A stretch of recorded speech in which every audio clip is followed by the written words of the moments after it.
Halo guys, kembali lagi bersama saya Dian Bagus Sahono. Bisa dipanggil Kak Guru.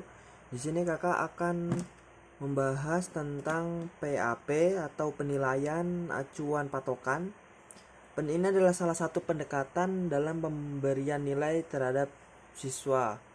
Nah, di sini Kakak akan bahas tentang mengolah datanya, bagaimana untuk selang mendapatkan penilaiannya atau patokan nilainya itu bagaimana caranya untuk mendapatkan A, B, C, D, itu bagaimana cara menentukan nilai-nilainya dan bagaimana cara memberikan nilai pada setiap siswa. Nah, di sini ada data mentahnya.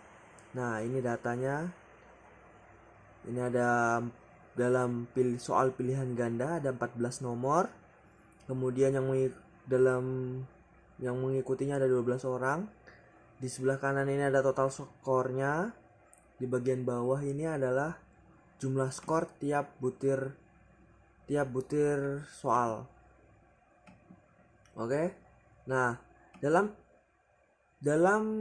model penilaian PAP ini ada beberapa langkah. Yang pertama adalah kita melihat dulu skor dari tiap soal. Nah, karena ini pilihan ganda, sehingga skornya adalah jika benar, jawaban benar akan mendapatkan skor 1, jika salah mendapatkan skor 0. Dan jika tidak mengerjakan akan mendapatkan skor 0. Oke? Di sini skor maksimum idealnya adalah 14. Karena di sini ada 14 soal dan setiap soal mendapatkan skor 1.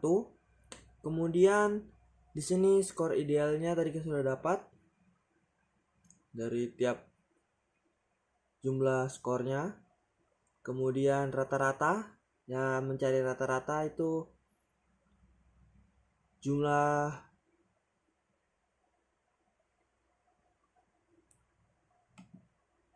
skor ideal dibagi 2. Kemudian simpangan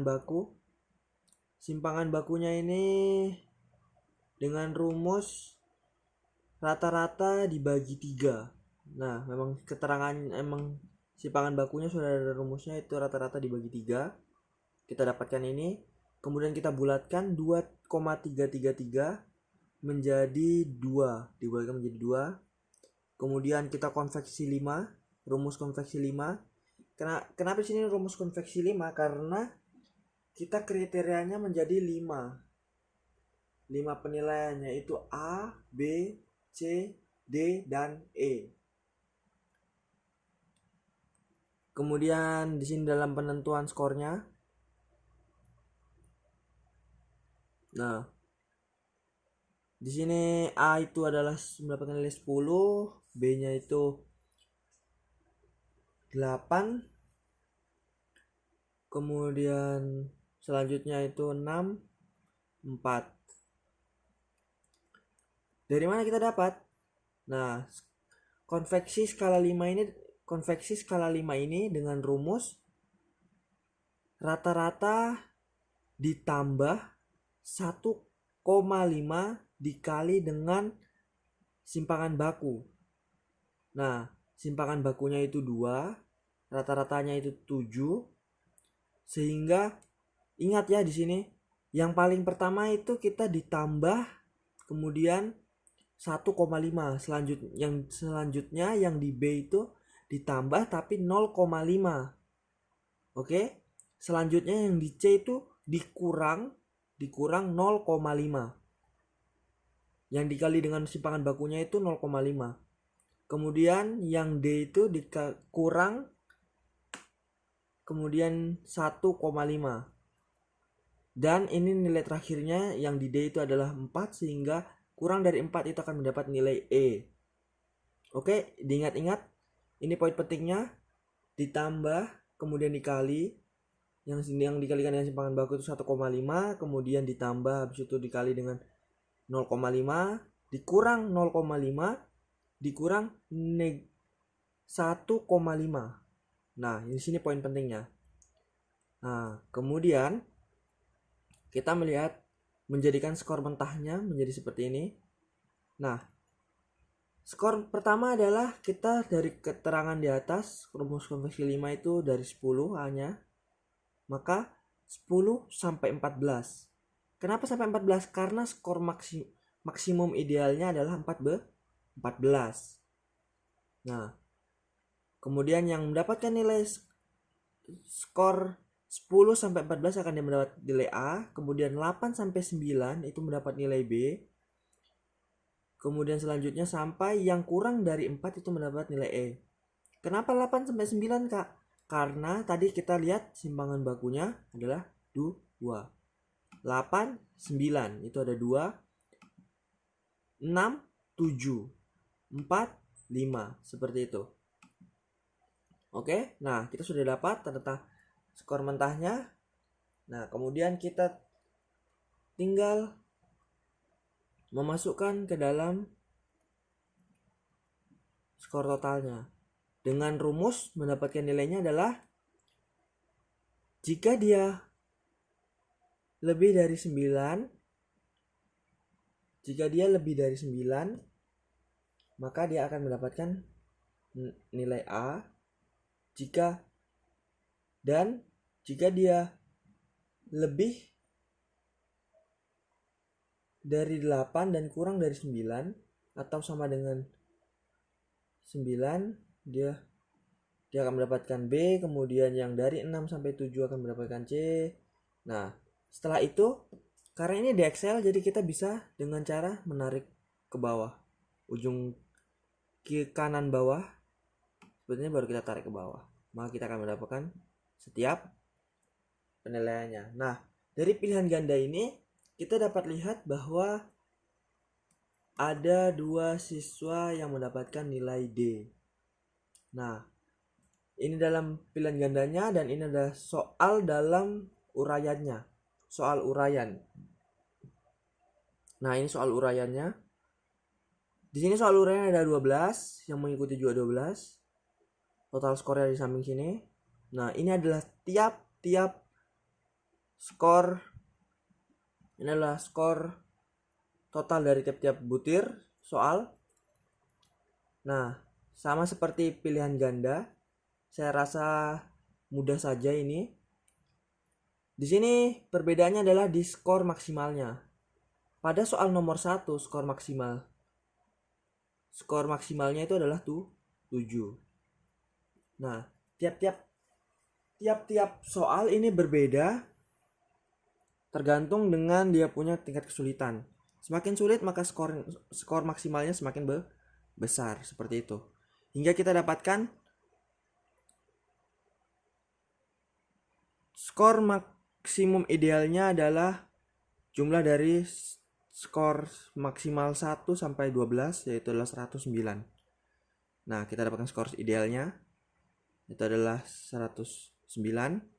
Kemudian kita mencari rata-ratanya, yaitu skor ideal 1/2 dikali dengan skor ideal. Nah, maka didapatkan ada 54,5. Lalu mencari simpangan bakunya sama seperti rumusnya tadi. 1/3 dikali dengan rata-rata. Nah, kita dapatkan adalah 18,166667. Kita bulatkan 18,166667 menjadi 18. Rata-ratanya kita biarkan saja tetap seperti ini. 64. Nah, selanjutnya sama seperti rumus tadi, kita ingat yang pertama itu menggunakan skala 5 itu yang pertama dijumlah, yang rata-rata dijumlah dengan 1,5 dikali dengan simpangan baku. Nah, lanjutnya yang B.